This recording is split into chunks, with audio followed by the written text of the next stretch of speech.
Buenas noches, les saludamos en esta noche de 31 de julio, viernes 31 de julio, estamos cerrando la semana y también el séptimo mes de este 2020. Un gusto que nos acompañen. Así es, un gusto que esté con nosotros. Muchísimas gracias por acompañarnos. En la próxima hora les vamos a mostrar las noticias nacionales e internacionales más importantes de este día. Bienvenidos. Tenemos muy buena información para todos ustedes, así que acompáñenos hasta las 9 de la noche. Comenzamos con nuestros titulares. Bienvenidos. Hoy en Hechos Estelar le contamos si hubo o no la ratificación del préstamo por 250 millones de dólares que solicita el gobierno para atender la pandemia del COVID-19. La toma de pruebas de COVID-19 llegó a Soyapango, el segundo municipio con más casos.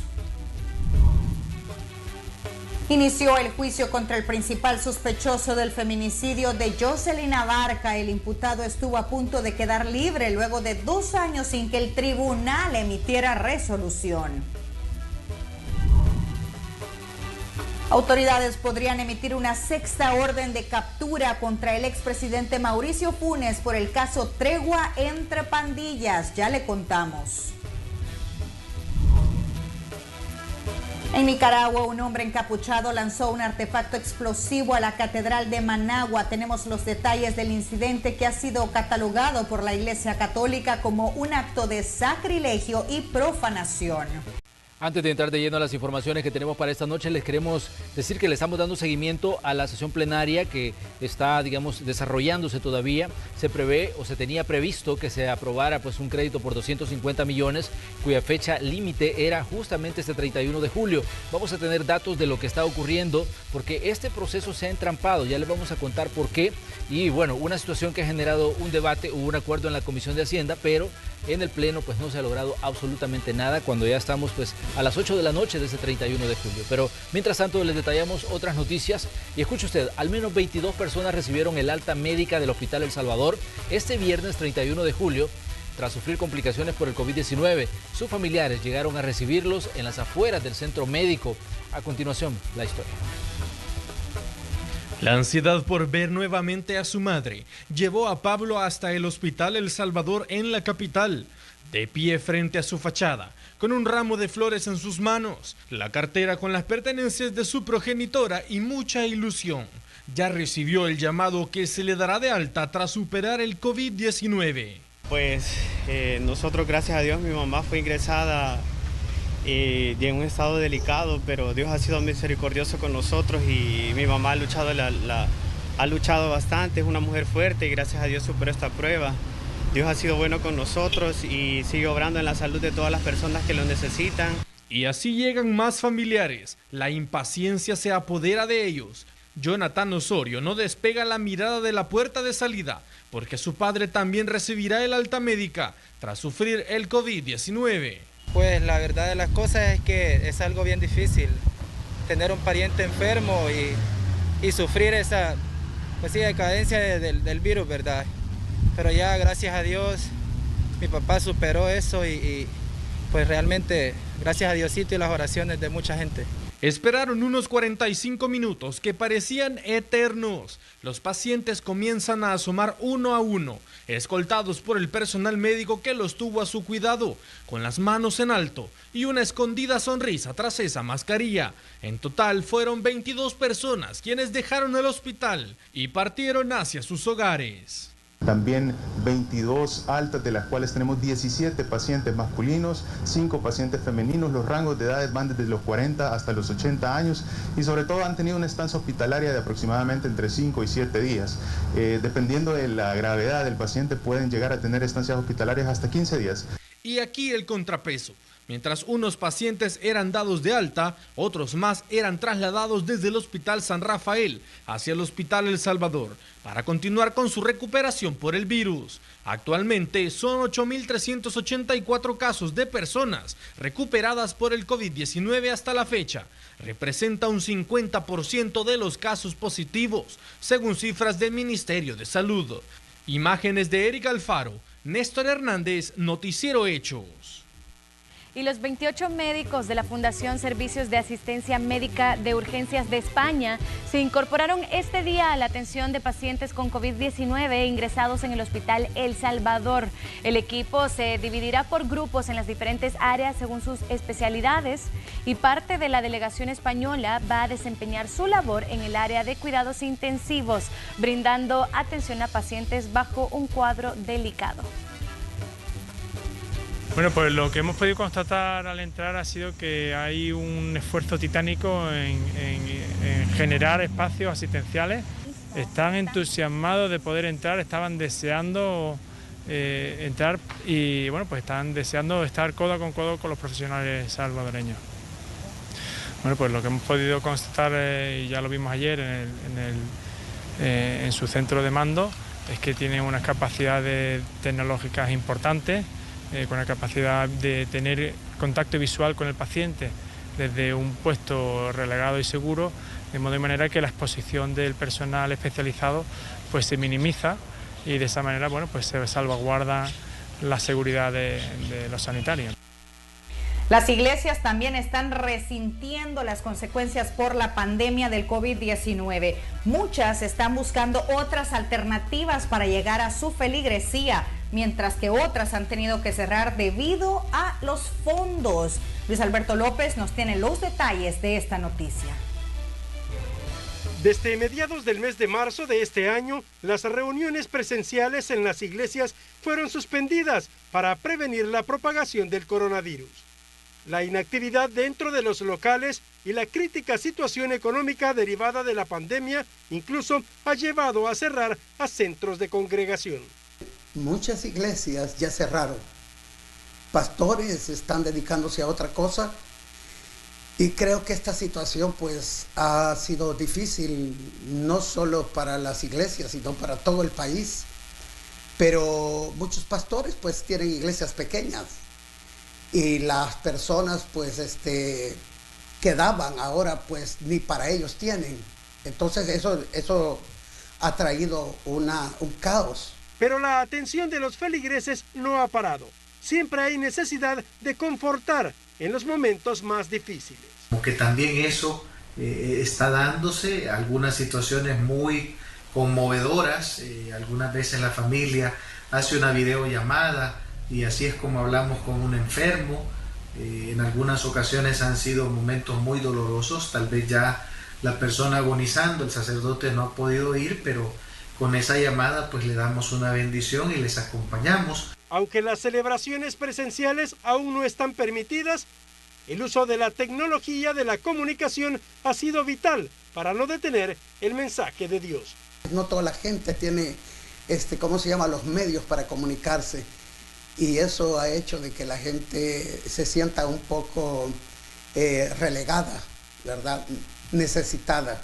Entender de que no solo de pan vive el hombre, sino de toda palabra que sale de la boca de Dios. Ahora pues es a través de la computadora, a través del teléfono celular, que se continúan las actividades, las misas, las oraciones, el rosario, las diferentes fiestas, que de una manera u otra pues ayudan a mantener la fe, la esperanza en el pueblo católico, el pueblo cristiano. De acuerdo al nuevo plan de reapertura de las actividades establecidas por el gobierno, las iglesias están contempladas en la fase 3, es decir, a partir del 4 de septiembre. Con imágenes de Ricardo Tobar, un reporte de Luis Alberto López. Y artistas salvadoreños también muestran su preocupación después de varios meses sin fuente de ingresos, producto de esta pandemia. Piden apoyo a las autoridades. Los mariachis callaron. Y sí, compadre, literalmente los mariachis callaron debido a esta situación que está viviendo el mundo. Tiene más de 3 décadas de dedicarse a cantar. Cristóbal ha compartido escenario con grandes de la ranchera como Vicente Fernández, Pablo Montero y Alicia Villarreal. Tuve una vez la ilusión de tener un amor que me hiciera valer. Sin embargo, no tiene ingresos desde marzo, cuando la pandemia obligó a que el país tomara medidas drásticas. Nosotros pues estamos relegados porque está difícil la situación. Nosotros no nos han tomado en cuenta que somos los que en realidad sí estamos en una situación muy difícil. No ha habido ninguna, digamos, enfocada o focalizada en nosotros, no ha habido ninguna ayuda así, ¿verdad? Así de que estamos en una situación, como le decía, bastante difícil y precaria. Otros artistas aglutinados en Nave Cinemetro hacen esfuerzos fuera de los reflectores y la calle para alzar la voz hacia las autoridades, pidiendo que tomen en cuenta a las expresiones artísticas como sector productivo. Que ahora mismo, en estos tiempos convulsos, el arte puede ser también parte de la solución. Por eso escribimos una carta abierta, y no solo hizo eco en artistas, sino que muchas personas nos acompañaron.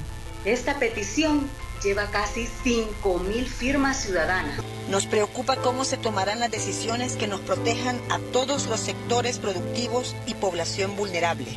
Nos preocupan las campañas políticas pisoteando la emergencia, justo en los días de mayor enfermedad, hambre y luto.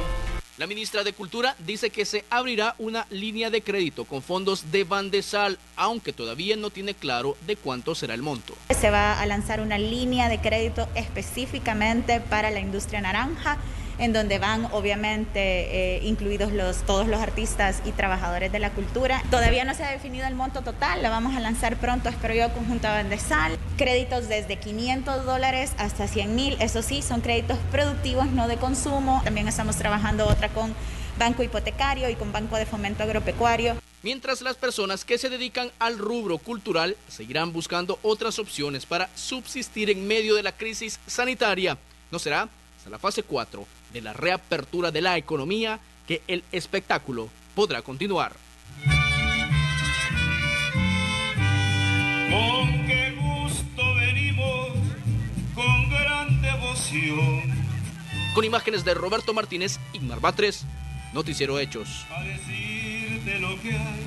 Bien, y como les comentábamos cuando comenzábamos la emisión, le estamos dando seguimiento a lo que está ocurriendo en la Asamblea Legislativa. Vamos a hacer un repaso rápido de algunos datos importantes. Durante la sesión plenaria, los diputados aprobaron un dictamen para la ratificación de $250 millones de un préstamo del Banco Interamericano de Desarrollo. Esto lo hicieron en la Comisión de Hacienda, que se reunió pues antes de ir al Pleno. ¿Qué fue lo que ocurrió? Pues se tomó un acuerdo. ¿Y cuál era la distribución de ese dinero? 30 millones son para el Hospital El Salvador, 75 millones son para las alcaldías, 40 millones para productores agrícolas, y este acuerdo se dio después de hacer varias modificaciones a la propuesta original que había presentado el gobierno. Ante esta situación, lo que sí queremos dejar ante la población es claro de que se ha hecho un esfuerzo máximo, pero si no hay votos realmente no vamos a poder apoyar. Si es la propuesta hasta menos conocida ayer, el PDN está listo para votar. De estos 550 millones, 116 millones son para los alcaldes. De esto se pretende pagar el FODES también, que se debe por obvias razones a los alcaldes de estos 2 meses. Se pretende pagar también 3 meses para los patrulleros, pero han habido peticiones realmente que salen de lo normal. Que Arena va y está consciente de la situación difícil y que de acuerdo a ella hemos sido coherentes con nuestros votos. Lo segundo es que estos no son cheques en blanco. Estos requieren de una absoluta y rigurosa rendición de cuentas.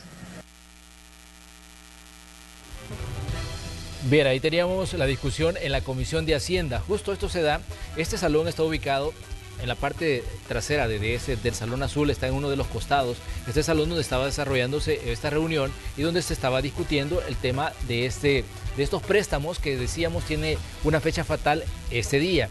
Ese acuerdo se tomó en la Comisión de Hacienda, pero ¿qué fue lo que pasó?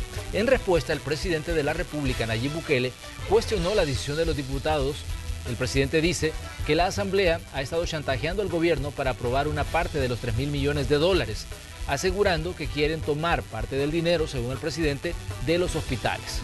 Y ahí pues esto fue como un punto, digamos, en el que se entrampa la situación de la discusión, y a esta hora pues el acuerdo se ha caído y no hay votación todavía. Todavía están los diputados en la Asamblea Legislativa. Recordemos que este es el último día laboral para el sector público y posiblemente pues vamos a ver qué es lo que ocurre en el transcurso de los próximos minutos para contarles cómo va el proceso de aprobación de este dinero que se dijo pues tenía fecha límite hoy, 31 de julio, para que se procediera a la ratificación que requiere que voten 56 de los 84 legisladores.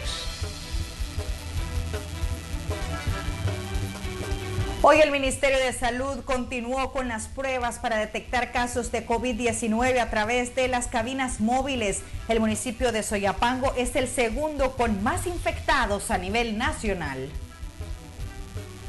Esmeralda se enteró por redes sociales que las cabinas del Ministerio de Salud llegarían a su municipio. Se acercó a la Plaza Mundo junto a su hijo para practicarse la prueba de COVID-19. En los últimos días, su núcleo familiar ha presentado diferentes síntomas. Sospecha que es portadora de la pandemia y necesita el examen. Los dos se van a practicar la prueba por prevención. Por síntomas. ¿Han tenido bastantes síntomas? 2 días con síntomas. ¿Y con el bebé también? Temperaturas. ¿Cuánto es el grupo de la familia? 12. 12 personas. 12.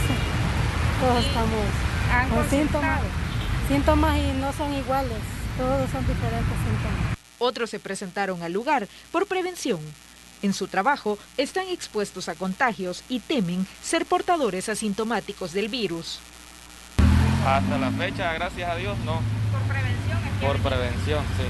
Mi jefa nos informó para que pudiésemos asistir a realizarnos la prueba y descartar todo diagnóstico. Durante 5 días, estas cabinas han visitado 3 departamentos diferentes para hacer la prueba de forma colectiva. En esta semana, solo en el departamento de San Salvador, región metropolitana, llevamos 4 actividades. Cada día se han tomado 300 pruebas. Estamos hablando entonces que hasta el día de ahora haríamos 1.200 pruebas. Los resultados tardarán entre 3 y 5 días. Soyapango es el segundo municipio con más contagios de coronavirus, de acuerdo a las estadísticas oficiales. A la fecha, solo en esta localidad se contabilizan más de 1.200 casos de la enfermedad. Con imágenes de Juan Castellanos, Tatiana Funes, Noticiero Hechos. Y el presidente de CEPA, Federico Anliker, explicó cómo será el proceso de apertura del aeropuerto internacional, lo cual, como recordamos, se encuentra estipulado en las fases 2 y 3 de la reactivación económica. También comentó que ya tienen listos los protocolos de bioseguridad para evitar la propagación del coronavirus. Ya con las nuevas fechas, las cuales comienzan el 4 de septiembre, que es la reapertura del aeropuerto únicamente para vuelos de tránsito. Únicamente quiere decir vuelos, personas que vengan, por darles un ejemplo, del sur, de Sudamérica, y quieran hacer un transbordo en la terminal para un vuelo a Norteamérica. Ese va a ser en la fase 3. Ya el 19 de septiembre comienza ya la reapertura gradual ya de todos los vuelos, pero de una forma que ya las aerolíneas nos van a comenzar a pasar su calendarización para que el Ministerio de Salud y nosotros como CEPA podamos ver el alcance que va a tener en esa fase, el número de pasajeros estimados que vamos a comenzar ya a recibir y a sacar por medio de nuestro aeropuerto internacional de El Salvador. Y a partir del 4 de octubre ya al 100% comienza la operación totalmente normal. Bien, y vamos a revisar rápidamente la página donde se lleva las estadísticas de los casos de COVID-19 en El Salvador. Ahí tenemos la cifra global, 16.632 casos. Ese es el total de los que se han registrado luego de practicar pruebas PCR desde marzo hasta este mes de julio, que termina justamente hoy. De este total, por lo menos un poco más de la mitad, 8.389, se ha recuperado de la enfermedad. 448 personas han fallecido. De personas que se confirmó que estaban contagiadas de COVID-19 han fallecido y 7.795 se encuentran en este momento recibiendo atención médica. A esto pues le sumamos que hay una cantidad importante de casos sospechosos, 17.809. Ese es ese número que está encerrado en punteado, ahí justo donde está el puntero en este momento, y el número de pruebas que se han practicado en El Salvador desde que comenzó esta emergencia sanitaria, 238.917. Esos son como los datos generales de los casos de COVID-19 en El Salvador. Y ahora vamos a conocer los siguientes casos donde se buscan donantes de plasma de personas que ya curaron el COVID-19. Tenemos en pantalla el primer caso y es el paciente Juan Antonio Barrera Alarcón. Él está en el hospital Amatepec y el teléfono de contacto es el 7114-0210 y el 7116-2301. También la paciente Florencia Morales necesita del tipo de sangre ORH positivo. Si usted tiene ese tipo de sangre y quiere donar, puede contactarse al 7129-5266. También vemos en pantalla la paciente Cecilia Zelaya de Domínguez, necesita del tipo de sangre ORH positivo y el número telefónico es el 7035-6810 para que puedan contactarse. También el paciente José Domitilio Chávez. El tipo de sangre que él necesita es cualquier tipo y usted puede comunicarse al 7794-1023.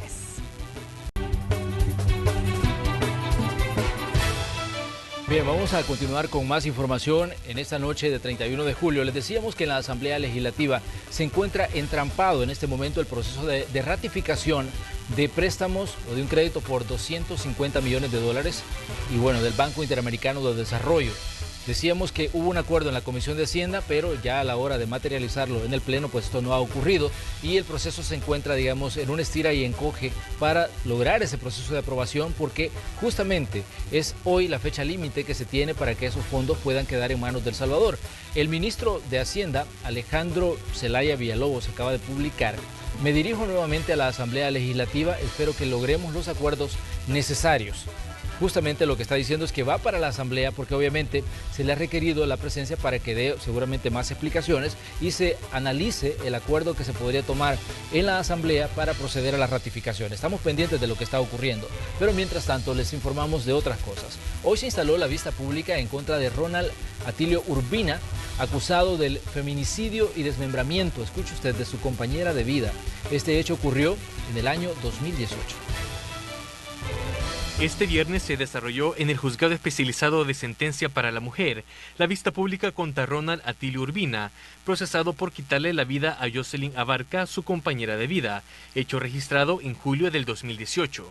Según la Fiscalía General de la República, las pruebas sustentan su participación y cometimiento del delito de feminicidio agravado. ¿Cuál el imputado, pues que es la pareja de la víctima, le quitó la vida de una forma impactante, ¿verdad? De una forma desmedida, ¿verdad? De una forma indignante, ¿verdad? Porque la víctima fue desmembrada. Pero la parte defensora dijo que presentarán un informe sobre inconsistencias constitucionales en la detención de Ronald Urbina y que sin importar si la jueza decide condenarlo, es un punto que Fiscalía no podrá superar. El meollo de este asunto es que hay un tema de control constitucional que tiene que ver con la detención del imputado, como ya lo había dicho. Ahora, respecto a lo que se va a hablar aquí o no se va a hablar aquí, ya sea que condenen o absuelvan, este punto de control constitucional difícilmente va a ser superado, sin importar si absuelvan o si condenen. La resolución del proceso judicial se da a pocos días de vencerse el plazo de detención del imputado, garantizando la justicia para la familia de la víctima, de acuerdo a diversas organizaciones. Con imágenes e informe de Enrique López, Noticiero Hechos. El juez especializado de Instrucción B de San Salvador decretó instrucción formal y detención en contra del exalcalde de San Francisco Gotera, Cristóbal Benítez, y su esposa. De acuerdo a investigaciones, son acusados de lavado de activos por un monto de más de 17 millones de dólares. Pues básicamente se trata de una pequeña estructura familiar en donde esta persona, que es el exalcalde Cristóbal Benítez, junto a su esposa, a un hermano y a un sobrino, movilizaron en total la cantidad de 17.800.000. Esto fue en un periodo de tiempo. Estas personas constituyeron sociedades, 3 sociedades, entre ellas una se llama Centro Ferretero Oriental, otra Constructora Benítez, la tercera sociedad se llamaba Carfinder Internacional. Y el Juzgado Especializado de Instrucción A de San Salvador ordenó instrucción sin medidas contra el expresidente Mauricio Funes, acusado de agrupaciones ilícitas, incumplimiento de deberes y actos arbitrarios por el caso Tregua entre Pandillas. Debido a que Funes aún no ha sido notificado oficialmente los delitos que se le imputan, el juzgado notificará por edictos y luego programará una audiencia para analizar la petición de detención provisional solicitada por la Fiscalía. De decretarse esta medida, sería la 6ª orden de captura contra el exmandatario. Terminada nuestra investigación, pues tenemos que él, como presidente de la República, encargado de la seguridad del Estado, así como también su ministro de Justicia y Seguridad Pública, haciendo alusión a una política pública, dicen ellos, la cual es ilegal, puesto que la negociación que se llevó a cabo para implementar esa política que ellos promocionaron, se llevó a cabo entre las pandillas, que es un poder de facto, con el gobierno. La resolución del juzgado en el sentido de decretar la instrucción sin medidas obedece a que él todavía no ha sido notificado oficialmente por los delitos que se le acusa. Por lo tanto, la jueza va a ordenar que se publiquen edictos para notificarlo oficialmente. Una vez notificado, se realizará una nueva audiencia especial para determinar la medida que está pidiendo la Fiscalía. Hoy es del periodista salvadoreño y en el contexto de la pandemia del COVID-19 muchas actividades se han visto obligadas a cambiar y el ejercicio del periodismo no ha sido la excepción. En la siguiente nota les mostraremos cómo este gremio ha tenido que adaptarse a una nueva normalidad.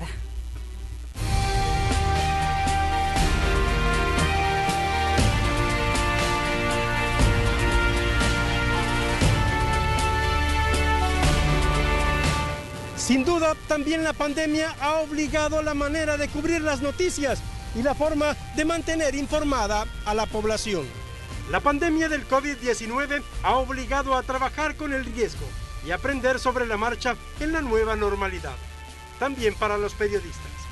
Hoy por hoy nuestras rutinas de trabajo han cambiado porque no podemos ir y abordar a una persona como lo hacíamos anteriormente. Actualmente los periodistas tenemos mucho más contacto con otras personas que el resto de la población y esto nos lleva a incrementar las medidas sanitarias para evitar ser contagiados del COVID-19. Buscar la noticia en primera línea, arriesgar más de lo acostumbrado, ingeniárselas para cada cobertura en tiempos de pandemia ha sido un reto para los periodistas.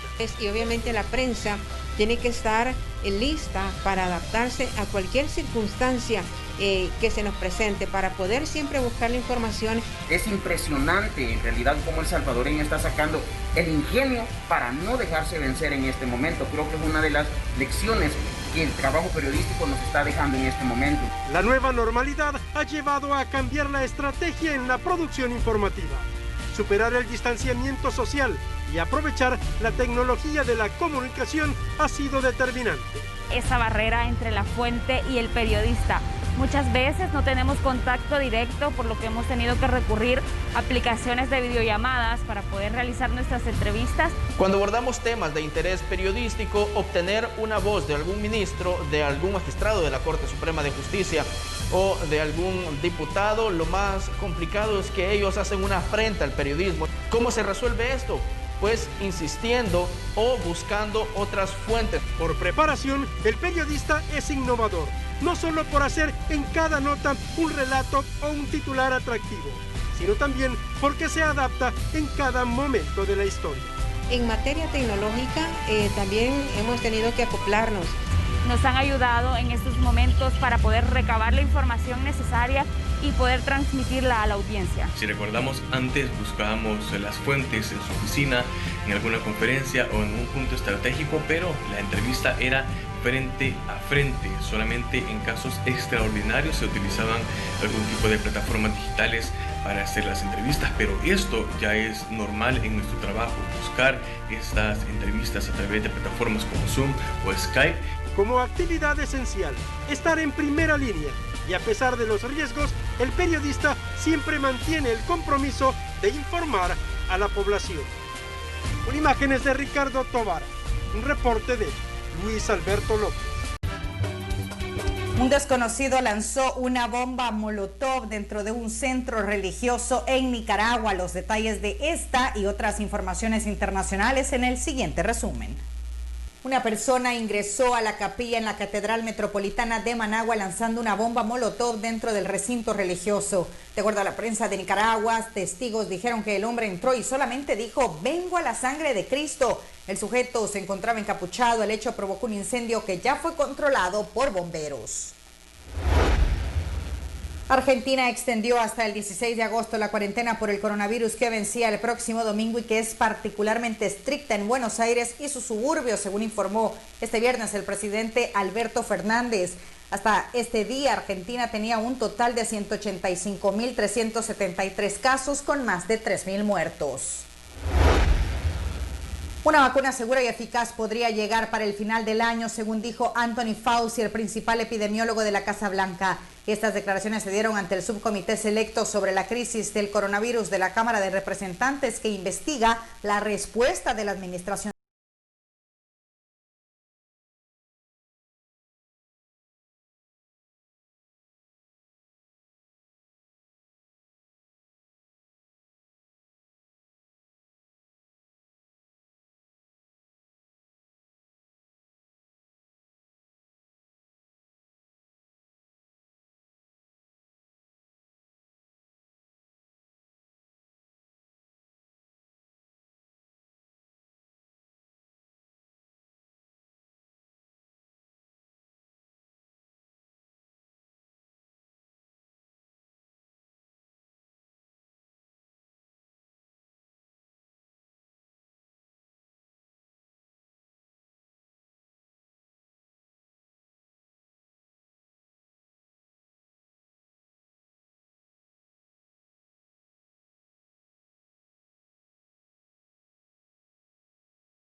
Comenzarán a ser distribuidos de inmediato a nivel nacional por la APES.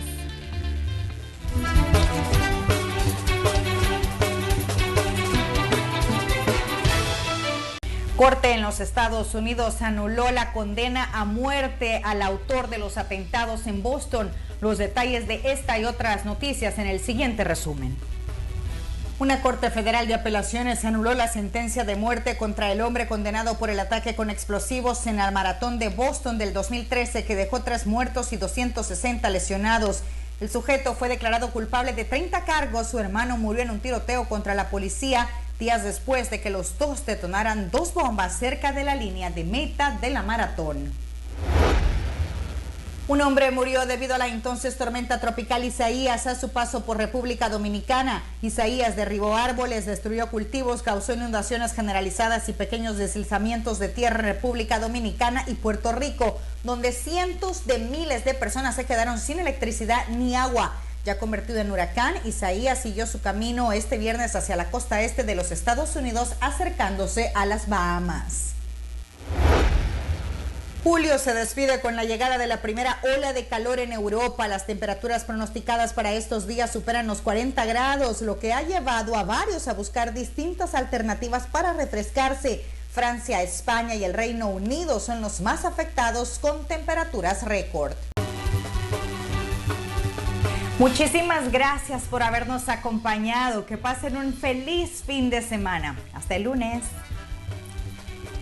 Así es, nos despedimos deseándoles que tengan un buen periodo de descanso y que se informen y que sobre todo acaten las medidas de precaución de los contagios de la COVID-19. Bendiciones, feliz fin de semana. Hasta el lunes.